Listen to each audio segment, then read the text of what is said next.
Hi, this is Justin Smith, and this is the Listen Now campaign, which is an initiative put together by Tobin Brothers Funerals to help us have better conversations around mental health. Brendan Nottle is a very well-known person in Victoria and Australia and Melbourne. For many years, he's been a part of the Salvation Army and also trying to help homeless people through their lives. And because of who he is and what he's been doing, he's had a unique view of what people have been going through with COVID-19. And I wanted to catch up and talk to him about that. Brendan Nottle, good to see you again.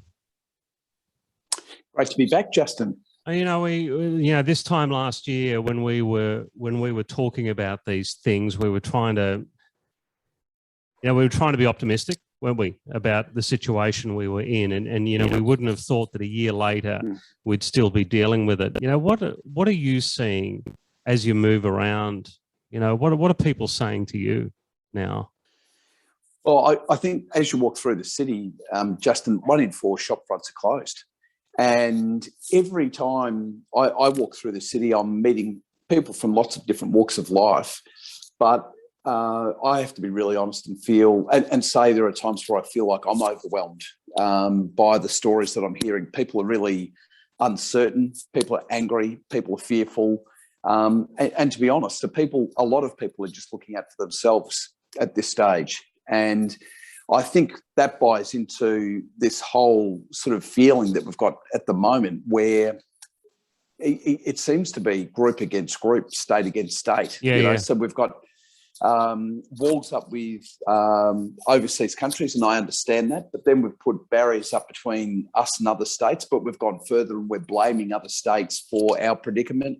If there's barriers up between city and regional people, and there's blame going both ways there, young and old are after each other. And I think that that sense of division right across our community is playing havoc with our mental health in a lot of ways. And we've become, you touched on that there, it's so important. We have just become so judgmental, between the states, and we're judging other people's lives. And I know that we have, we've had demonstrations in the street, we've had rallies in the street, police versus the protesters, all of that has been ugly. But that level that's worked on a smaller scale too, hasn't it? Where we've looked for an enemy, whether we want to make the government an enemy or we want to make our neighbour an enemy because we saw that they didn't have a mask on the other day or something, or I don't know. But, we've been looking for, and we've been doing it for 18 months now. So that's really got to take a toll, I would think. Yeah, absolutely. And I think we see it in the work that we're involved in. So there are some small businesses, not a lot, but certainly some, that blame their predicament on rough sleepers, homeless people. So they're saying people won't come into my shop because there's a homeless person near my shop. And we have to say, no, people aren't coming into your shop because there are no people in the city. The city's empty. That's what the issue is. Yeah. And I think something like a pandemic can either draw out the very worst of us as a community, or it can draw out the very best of us. But I think we have to make that choice. We actually need to make a deliberate decision about which one it's going to be. But but we see that person and we go, that's the culprit, Yeah. There's a real trap in that, isn't it? I mean, and because, some people are quite frankly just feeling so bloody bad at the moment, their mental health is so low that they can't see past that. I hadn't thought about it like that before, but that is such an indication of just the state we're in at the moment and why it's so important to talk about it, get it out. It's like a poison. We've got to get it out so we can, just listen to each other better. Yeah, I think the other thing too is what COVID's done for all of us is create this deep sense of uncertainty. And I think a lot of us are looking for certainty. And that's the sort of life that we live. We live a certain life. We know what time we have to be out of bed, what we're going to do during the day, and what time we have to be home. And when that certainty is taken from us, I think some of us go in search of trying to create certainty And what I mean by that is we actually want someone to blame for the predicament that we're in at the moment. And it makes things feel more certain for us. So if we can blame the homeless person near our shopfront, we feel a little bit better about ourselves. So I'm not saying it's right, but I think that lack of certainty creates these sorts of blaming behaviours for a lot of people too. And when you're talking to people, Brendan, and you see that they're struggling, what are the signs that you're looking for, and how are you trying to find, how do you do it personally? How do you try and find a way to because we've got to give people a real nudge sometimes, haven't we, to get them to tell us what's going on inside? How do you do that?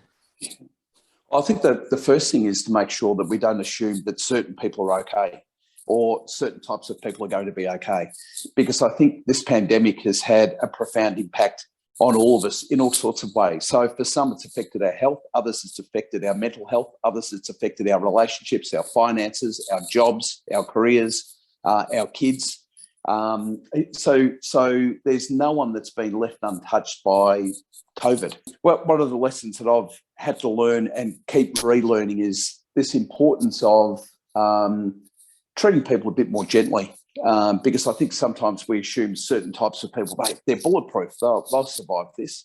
But remembering that everybody's been affected, I think that's a key. I think the other thing too is making sure that I'm looking after myself, so I've actually got something to give to others, and just practicing self-awareness. So actually stopping and asking myself the question, how am I travelling? How am I feeling at the moment? And actually recognising that, if I'm upset or I'm angry or I'm fearful, they're legitimate emotions. Yeah. And I need to work that through. If I need rest, if I'm exhausted, that's okay. Don't feel guilty about that. Actually take time to have a bit of a rest so I can go again. So I've actually got resources to give to others. I think the third thing too is actually giving time to people to listen and to just allow them to speak is really key, because I think we just want to be heard, but we don't always want to listen.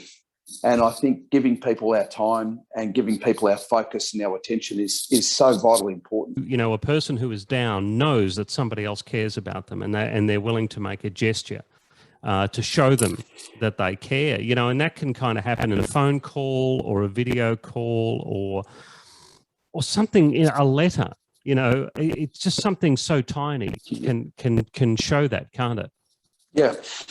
We heard a story about an old man that went out to his letterbox and rolls of toilet paper kept appearing in his letterbox. He had no idea who it was, but it was a neighbour.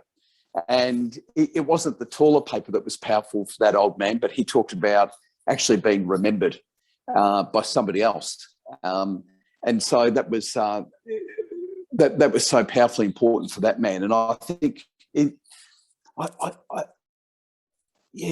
think sometimes we get caught up in, I don't have much to give, but it's not actually the gift, it's the act of giving that's so powerful to the receiver. I think too, if we're prepared to listen, it actually means that we jump out of our own cage, we jump into the other person's cage, and we start to see the world from their perspective. And I think if we're doing that, then that may actually challenge us to rethink some of the views that we've strongly held as well. And I think that's one of the reasons why perhaps we don't listen, is because there's this sort of underlying fear that our views are going to be challenged and maybe even changed as a result of taking time to listen.